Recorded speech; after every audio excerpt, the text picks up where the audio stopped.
They say billionaires don't make emotional decisions, that everything they do is calculated, inherited, protected by dynasties older than love.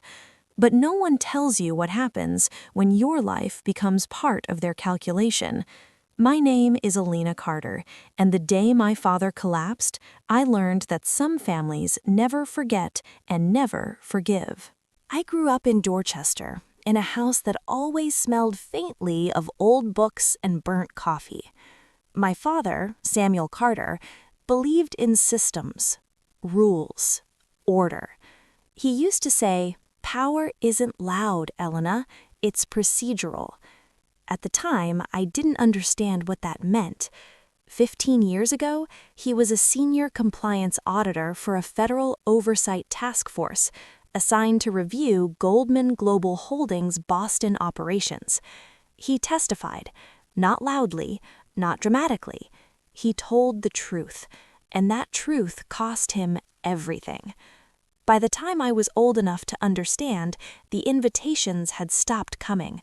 The consulting contracts disappeared, and the man who once reviewed billion-dollar risk structures was teaching part-time compliance courses and auditing hospital systems, quietly erased. By the time my father fell ill, I was working as a compliance and risk analyst for a Boston-based healthcare consortium. My job? Reviewing funding transparency, vendor sponsorships, corporate compliance, including donor institutions. One name kept appearing in our records: Goldman Global Holdings, lead benefactor, research sponsor, infrastructure partner. I didn't connect the dots. Not yet. The call came at 6:14 a.m. Your father's had a major stroke. By noon, I was standing in a hospital hallway that smelled like antiseptic in fear. The doctor spoke gently. Extended care, rehabilitation, long-term monitoring. Then the administrator arrived. She slid the paperwork toward me. $200,000. I laughed, not because it was funny, but because my hands wouldn't stop shaking. That was when I noticed the plaque on the wall. Goldman Global Holdings, lead benefactor. My chest tightened. For the first time in my life, my father's past and my present occupied the same room. 2 days later, back at work, I couldn't concentrate, so I reviewed donor compliance files again, this time slower. That's when I saw it. A discrepancy. Minor, legal, but strategically concealed. I flagged it, not as an accusation, just a procedural note. I didn't know that by doing so, my name would be cross-referenced against legacy risk archives. I didn't know my father's testimony file still existed, but someone at Goldman Global Holdings did, and they remembered Samuel Carter. The email came that evening. Subject: Compliance Clarification Request. Sender: Goldman Global Holdings. They wanted a meeting. No lawyers, no intermediaries, just me. Marie, my sister, grabbed my hand when I told her, "Elena, don't." But my father lay unconscious, and the system had already noticed me. That night, I whispered words I didn't yet understand. Whatever they ask, I'll do it. The building downtown didn't feel like an office. It felt like a fortress. When Nathaniel Goldman walked in, I knew instantly this was not a man who inherited power. This was a man trained to carry it. He didn't offer his hand. He offered silence. "You flagged a compliance anomaly," he said calmly, accurately. "My job," I replied. "Yes," he said, "and your father's." My breath caught. "You know who he is?" Nathaniel folded his hands. "I know who he was." The room tightened. "Your father testified against this company 15 years ago," he continued. "He wasn't wrong, but he disrupted balance." I stood. I didn't come here to discuss history. No, he agreed. You came here because your father is dying. The words were surgical. He slid a folder toward me. Inside, pre-approved medical funding, rehabilitation authorization, long-term care clearance. My vision blurred. This isn't charity, he said. It's containment. I whispered, containment of what? Perception, he answered, and risk. He looked at me then, not cruelly, not kindly. Publicly, he said, I need a fiancé. The word felt unreal. 1 year, he continued. No marriage license, no children, no legal claim. And my father? Nathaniel didn't hesitate. He lives. I realized then, this wasn't romance. This wasn't mercy. This was dynasty math, and I was the variable they could finally control. I signed. I left Goldman Global Holdings, engaged to a man I didn't love, protected by a family that didn't forget, and bound to a lie that would rewrite my life.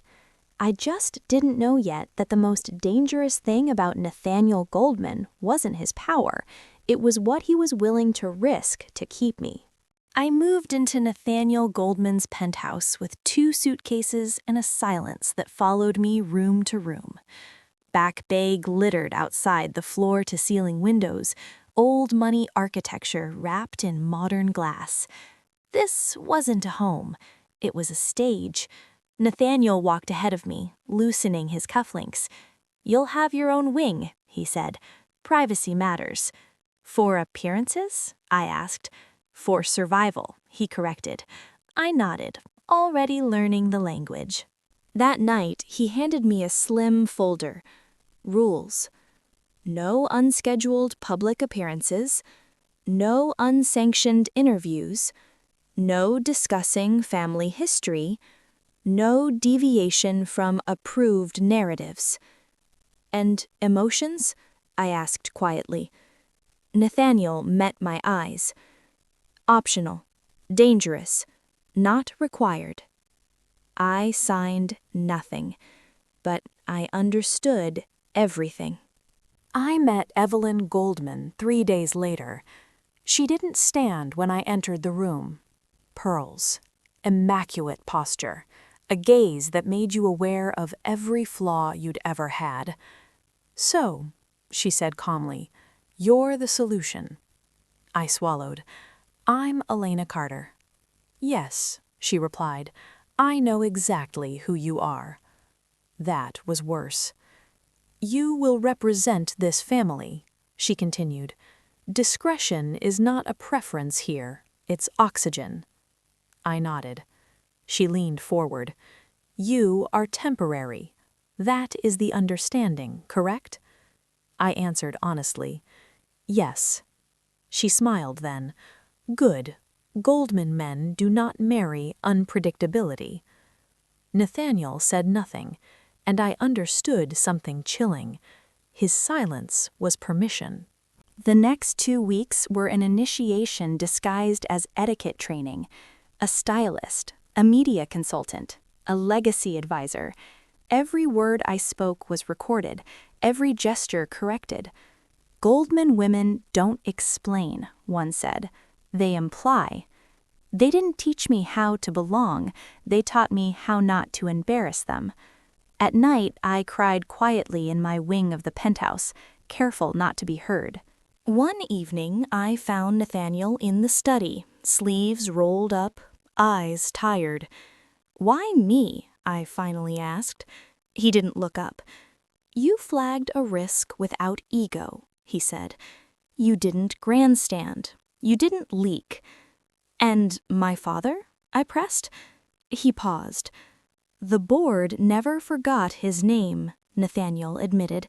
"They wanted neutralization." I stiffened. "You're not punishment," he added. "You're containment." I laughed bitterly. Comforting. His jaw tightened. Safer than the alternatives. I met Victoria Woods at a private charity gala on Beacon Hill. She was elegance sharpened into a weapon. She smiled like she'd already won. "So you're the engagement," she said softly. "I'm Elena." "Yes," she replied. "Temporary." I blinked. She leaned closer. "I was approved," she whispered. "You were tolerated." Before I could respond, Nathaniel appeared at my side. Victoria smiled sweetly at him. "How humanitarian of you," she said. That night I understood. This wasn't jealousy. This was succession warfare. I wasn't meant to hear the conversation. I stood outside the conference room, frozen. "She stabilizes perception," one voice said. "For now." "And later?" another asked. "If she destabilizes," the first replied, "she exits, engagement or not." I stepped away before I was seen. My worth had an expiration date. My father opened his eyes 2 days later. "Elena," he whispered. I held his hand. "They helped you," he said weakly. "I know who did." Tears blurred my vision. "Dad, don't." "Listen," he said urgently. "The Goldmans don't forgive, sweetheart." "I know." "No," he said. "You don't." That night, Nathaniel found me crying. He didn't ask why. He just sat beside me. "This was supposed to be clean," he said quietly. "Controlled." "And now?" I asked. His voice lowered. "Now it's complicated." That scared me more than anything else. I entered the Goldman dynasty as a solution, a controlled narrative, a temporary risk. But dynasties don't account for emotion, and neither do billionaires who forget that control is not the same as immunity. Because somewhere between contracts and appearances, Nathaniel Goldman began to hesitate, and hesitation is fatal in families built on power. The headline appeared at 6:03 a.m. "Who is Elena Carter? Goldman heir's fiancé linked to federal testimony against family empire." My phone wouldn't stop vibrating. Marie's voice came through first. "Elena, it's everywhere." I stared at the screen, numb. The past hadn't resurfaced accidentally. It had been released. Nathaniel didn't panic. He never did. "They're testing containment," he said calmly, "not you." "But my father—" "Is collateral," he finished. The word stung. "Public statement in 2 hours," he continued. "You say nothing until approved." I wanted to scream. Instead, I nodded, because this was the cost of survival. That afternoon, while looking for a quiet place to breathe, I found a folder on Nathaniel's desk, unlabeled. Inside were internal memos, risk assessments, and a familiar name. Samuel H. Carter, Legacy Exposure File. My heart dropped. They hadn't found me by accident. They had remembered my father. I flipped through the pages. Potential neutralization via relational alignment. I swallowed hard. I had been identified, evaluated, chosen. I confronted Nathaniel that night. "You knew," I said, holding the file. "Before the hospital, before the offer." He didn't deny it. "Yes." My voice broke. "So I was a strategy?" "You were a solution," he corrected. "To what?" I demanded. He stepped closer. "To a history the board wanted buried." I laughed bitterly. "And my consent?" He hesitated. That was enough. "Evelyn Goldman invited me to tea." No witnesses. No softness. "You are destabilizing narrative cohesion," she said. "I didn't leak the story." "That's irrelevant," she replied. "You exist." I stiffened. "The board is patient," she continued, but not sentimental. What happens to me? I asked. Evelyn sipped her tea. You are managed. Victoria cornered me at a donor dinner. You should have stayed invisible, she said quietly. I leaked my father's testimony. She smiled. I reminded people. Why? Because I belong here, she said, and you don't. Then she added softly, and neither did your father. At the rehab center, my father held my hand tightly. I didn't just testify, he said. I froze. What do you mean? I refused to alter findings, he whispered. They offered protection. And you said no? He nodded. I believed the system would protect me. Tears streamed down my face. And did it? He smiled sadly. No. That night, Nathaniel found me packing. You're leaving, he said flatly. I was never yours to keep. His voice cracked. This wasn't supposed to hurt. Then why does it? I asked. Silence. He finally said the thing that changed everything. Because the board wants you gone. I entered the Goldman dynasty as a calculated risk. I stayed as a managed variable. But now I was a problem. And in families built on power, problems don't get resolved. They get removed. The rehab administrator wouldn't meet my eyes. I'm sorry, Miss Carter. Funding authorization has been reevaluated. My stomach dropped. What does that mean? I asked. It means your father's long-term therapy is no longer fully covered. I knew immediately this wasn't an accident. This was pressure. Nathaniel didn't raise his voice. He didn't threaten.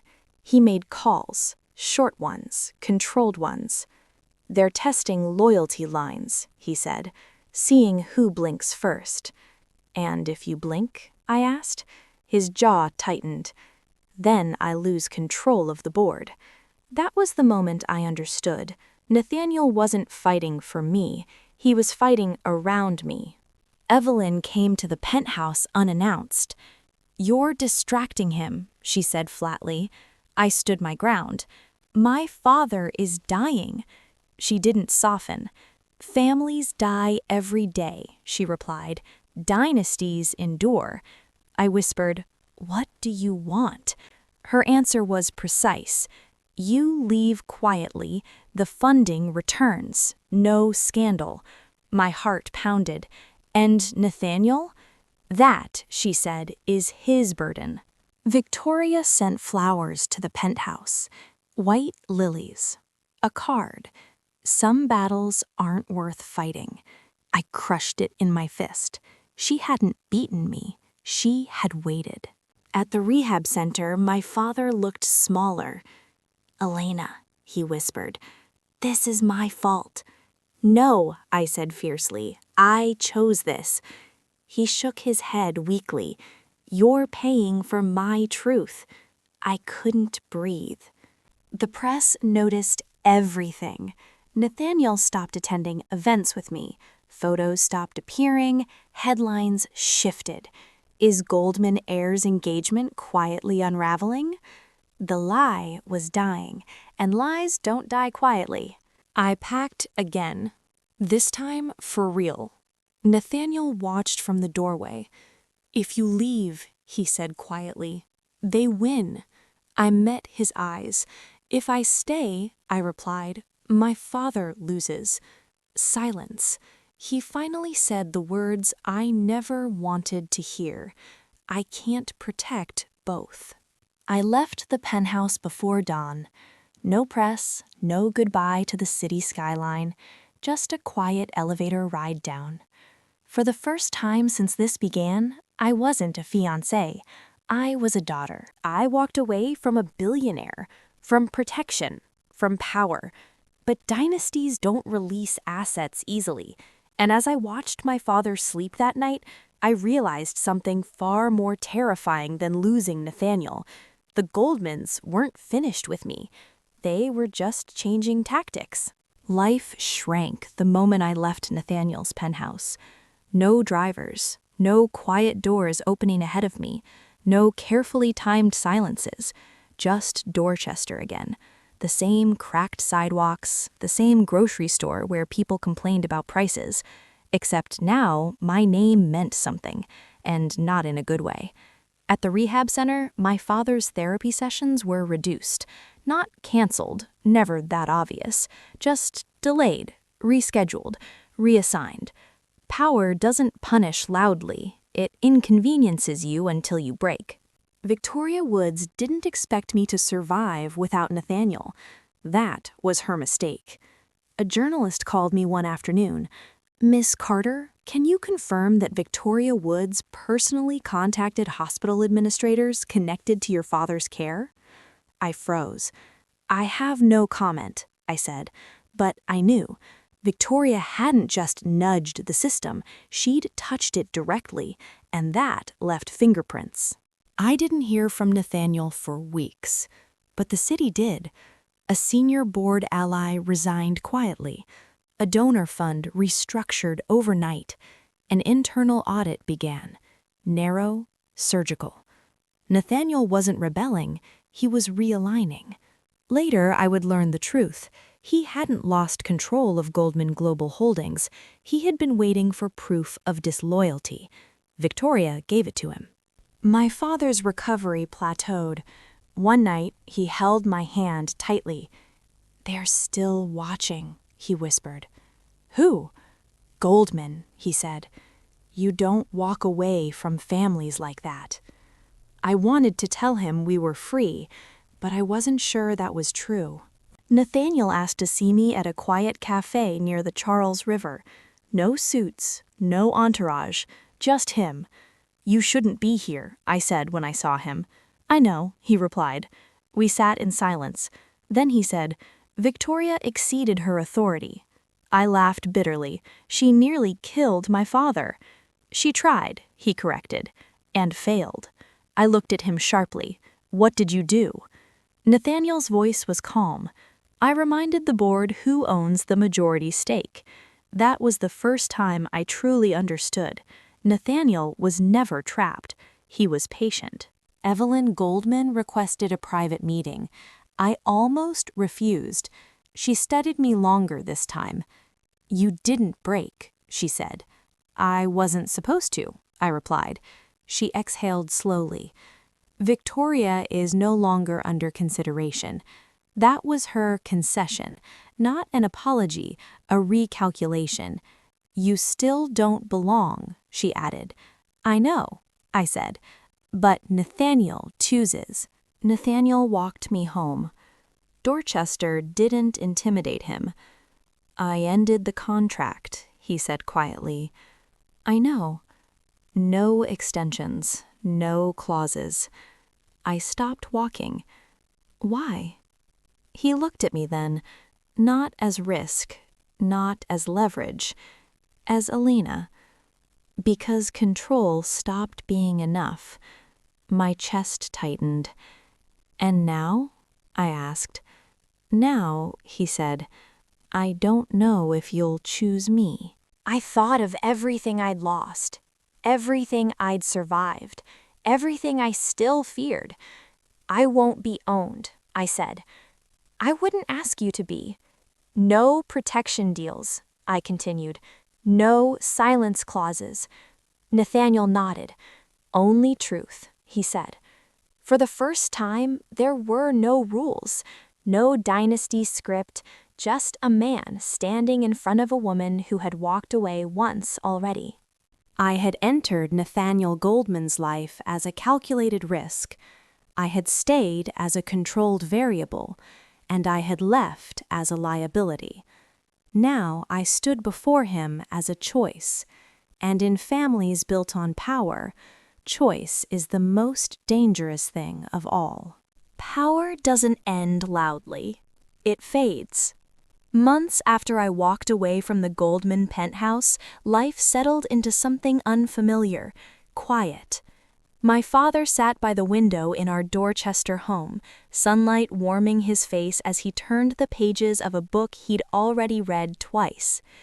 "You don't pace anymore," he said. I smiled softly. "I think I forgot how." He studied me. "You loved him," he said gently. I didn't deny it. Goldman Global Holdings released a statement that shook Boston's financial world. Not flashy, not defensive, just definitive.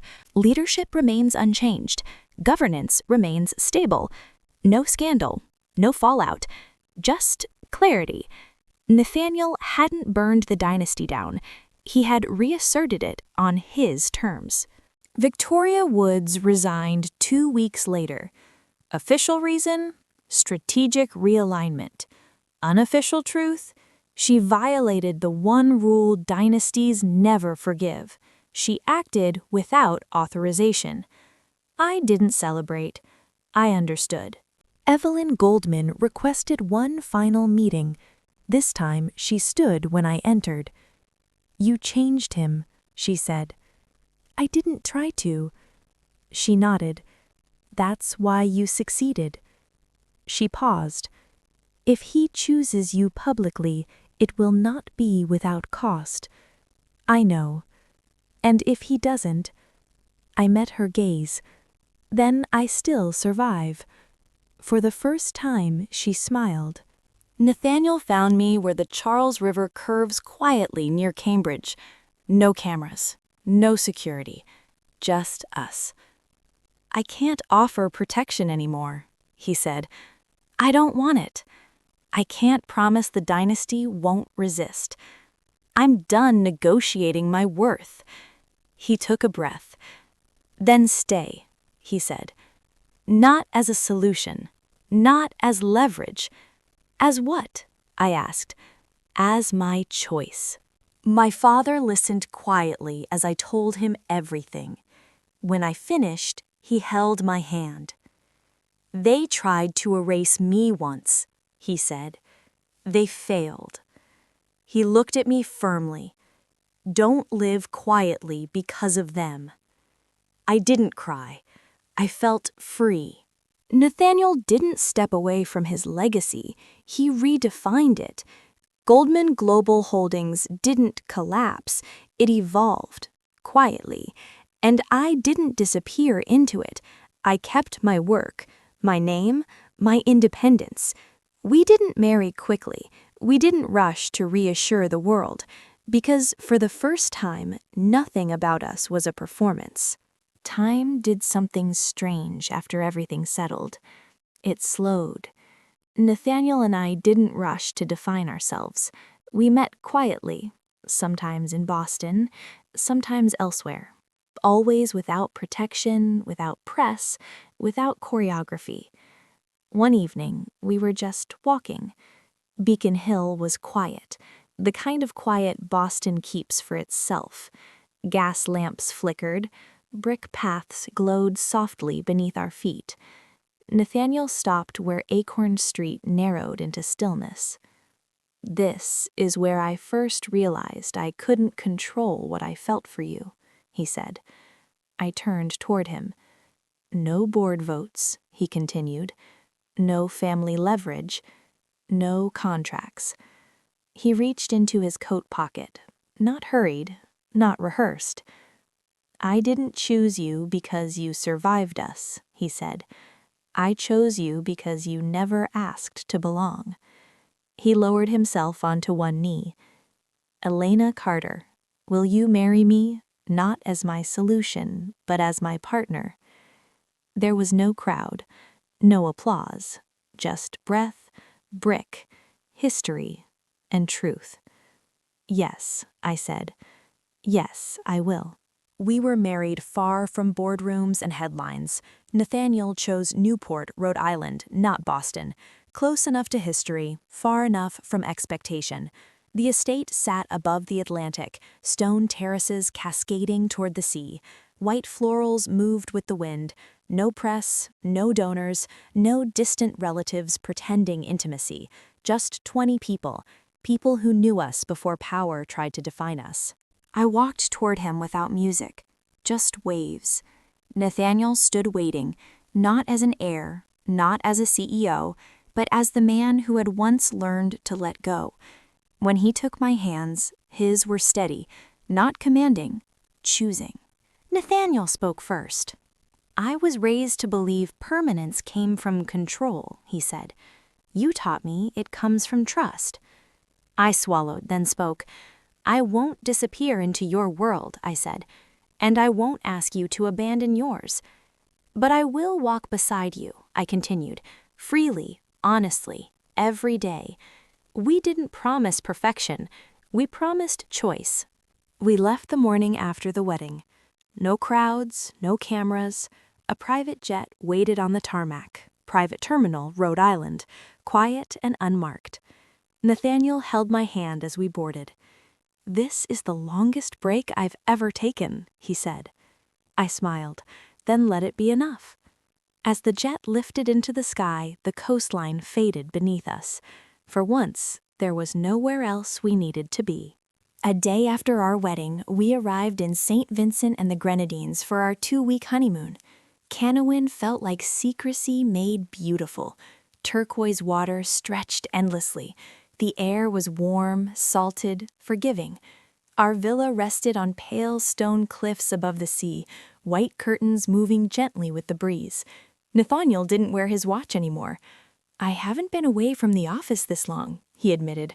"Not ever." 2 weeks. No meetings, no calls, just ocean, just time, just us. Romance didn't arrive dramatically. It settled. Morning swims before the sun rose, barefoot dinners under open skies, quiet laughter that came without effort. One evening, the rain passed quickly, leaving the air thick and sweet. We stood on the terrace watching droplets slide down the glass. "I didn't know peace could feel like this," he said. "That's because you finally stopped negotiating your life," I replied. We spent a few days on mystique. No itinerary, no expectations. One dinner on the beach, candles pressed into sand, music low, the sea reflecting stars. Nathaniel laughed that night. Freely. It startled me how much that mattered. When it was time to leave, Nathaniel didn't rush to reconnect. He stood by the window, watching the horizon. "I can go back now," he said. "Not because I have to, because I want to." We didn't leave the islands changed. We left grounded. I once believed love was a contract, a negotiation, a survival strategy. I was wrong. Love was the one thing that never asked me to give myself away. And power is what remains after you refuse to disappear. If this story stayed with you, if you believe love should be a choice, not a contract, like this video.